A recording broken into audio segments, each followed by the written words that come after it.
Emily were still in her wallet, locked inside her car at the trailhead. Detectives remarked that most missing person cases left behind traces. Financial movement, accidental sightings, or even fraudulent use of their belongings. With Emily, there was none. It was as if she had ceased to exist the moment the trees closed around her. The silence extended beyond evidence. Search dogs, usually reliable in picking up human scent, seemed unable to track Emily beyond the first few hundred feet of the trail. Handlers described their behavior as erratic.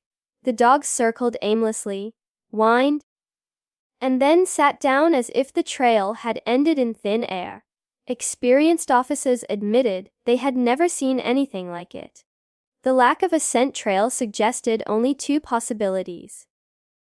Either Emily had been lifted off the ground somehow, or she had never truly gone deeper into the trail at all.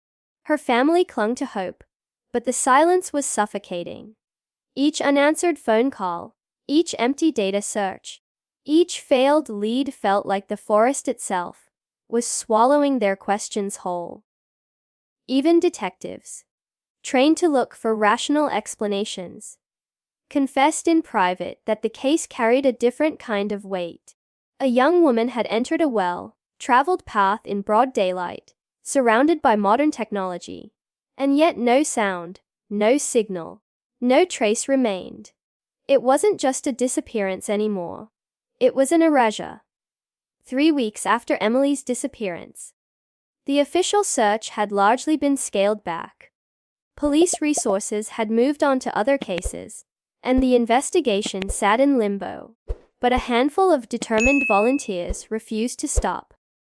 Among them was Mark Reynolds, a retired firefighter who had joined the search almost every day since hearing Emily's story on the news. Mark had no connection to her family, yet he couldn't shake the feeling that something, or someone, was still waiting to be found in those woods. On a cool, overcast morning, Mark and 2 other volunteers returned to an area near a shallow creek about a mile from the trailhead.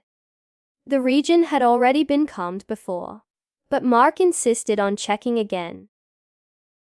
Sometimes the smallest things are overlooked, he told the others as he pushed through the wet brush. The forest was unusually quiet that day. No birds, no rustling of leaves, just the sound of water trickling over rocks. He described the atmosphere later as too